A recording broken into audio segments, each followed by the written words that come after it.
Hello and welcome to the France 24 interview. It's been 30 years since the Shah of Iran went abroad for medical treatment, never to return. 30 years since the return of Ayatollah Khomeini and the start of the Iranian Revolution. 30 years on, our guest, Reza Pahlavi, exiled son of the Shah at 48, he still holds out hope of a Spanish-style constitutional monarchy for his country. He's recently told his story in French in a book entitled Iran, the Hour of Choice. My first question to you is, what is the job description of the son of the Shah of Iran? What's a typical day for you? First of all, thank you for having me in your program. Look, the phase in which we find ourselves today is a phase of liberating the country from the current regime. The only mission that I see for myself at this point is to be able to be a rallying point for various forces within the Iranian political dichotomy who believe in the same agenda, a consensus of whether or not Iran would be better served under a democratic parliamentary democracy. I insisted on the term secular in the sense of separation of religion from government as a major prerequisite to a democratic order, and I think this is something that Iranians today, having experimented with 30 years of theocratic rule, have no problem today in projecting for their future. This is our mission. So this typical is my day for you, typical day for you is that of a politician trying to build a coalition. It is, I think,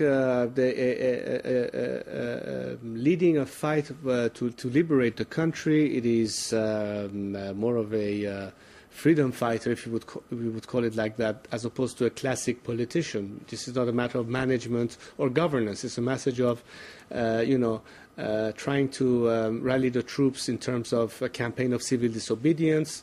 It's a matter of trying to coordinate forces so they can be more efficient working with each other.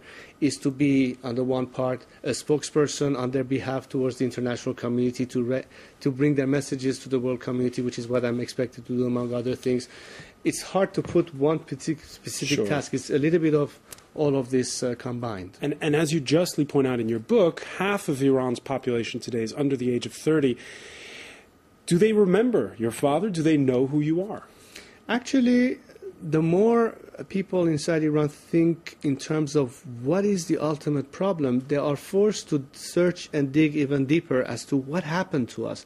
Where were we? What were we? Where are we today? And where do we want to go? In that sense, even for today's generation, and you rightfully said, of course, they hadn't seen anything from that period, but they are extremely curious to find out, particularly that everything that the regime has told them has been so much lie and deceit that they don't trust anything that they hear from this regime. They want to find it out for themselves, and are curious to find out, and they do their own due diligence, and they do research, and that's how they find out much more about their heritage, about their past, their history, all the ups and downs, and where they are today. So in that sense, they're quite aware, believe it or not.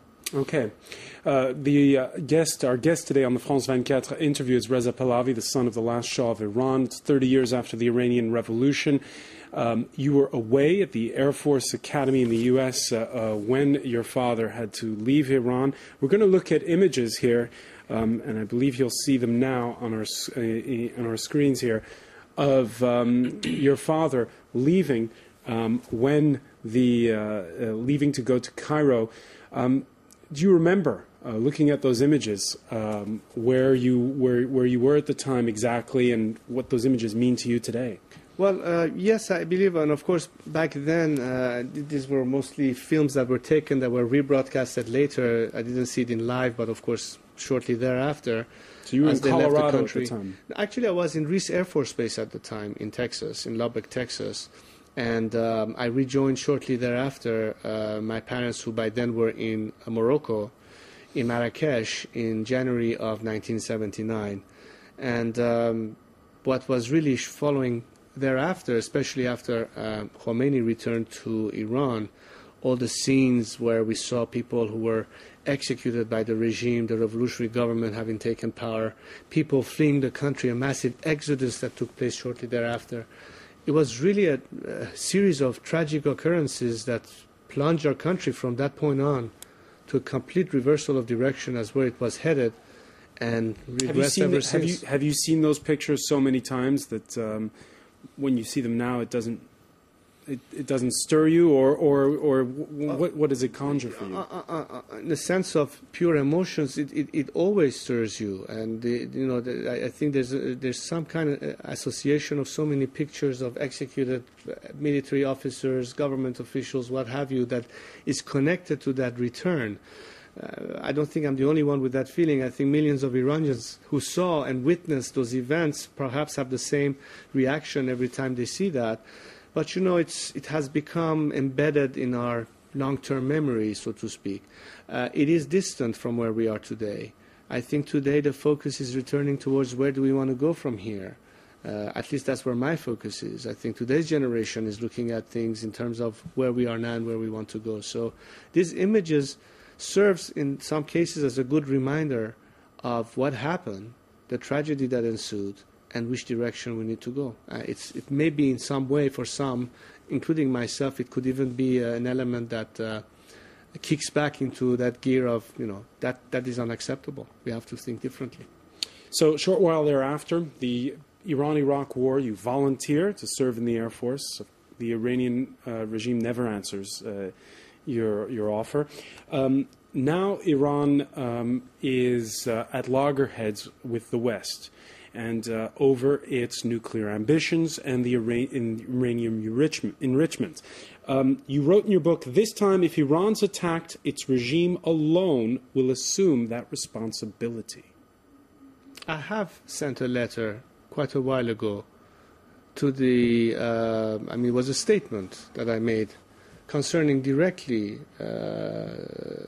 Khamenei, by telling him that this path of irresponsibility and almost in a sort of adventurous attitude that you've taken can only plunge our country into greater chaos and crisis that could lead to something that might be some form of confrontation. This is a green light, for instance, to Israel to go and bomb nuclear installations? Absolutely not. I'm completely opposed to any kind of military confrontation. In fact, the entire essence of my proposal to the whole world as a way out from having to consider a military confrontation is to avoid it, is by what I propose as a third way. But if for instance, exactly the Israelis, as a preventive measure, go and bomb these nuclear installations, you're saying in this book that it's the Iranian regime that will bear the responsibility of that.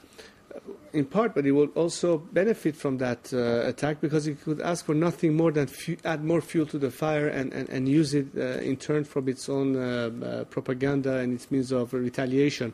What will be once again a lost opportunity for Iranians where the cause of democracy will fall even further back. I think that all these distractions will take away what the real problem is, and we would like to be able to change it ourselves as Iranians as opposed to some intervening forces from the outside, particularly if it is going to be in some form of military kind. We're trying to avoid that. We know the consequences that if the conflict gets to a point where the world can no longer afford to wait, and if no other options is on the table, they have to resort to some kind of a military intervention. That would be extremely catastrophic. It would be extremely sad if we come to this point and not use opportunities that we currently have but may not be on the table for too long, which is why I'm stressing the point. That's why the title of my book is The Hour of a Choice. The hour is here. It's now. We can no longer drag our feet and delay it. Why? Because this window of opportunity, which is so precious, and in my view will be criminal in a historical sense not to take it before we opt for confrontational scenarios, gives the importance of how serious the situation is and how urgent it is to take a serious look at options that will be far more legitimate and far less costly to the nation and to the world than other scenarios that are certainly much less desired.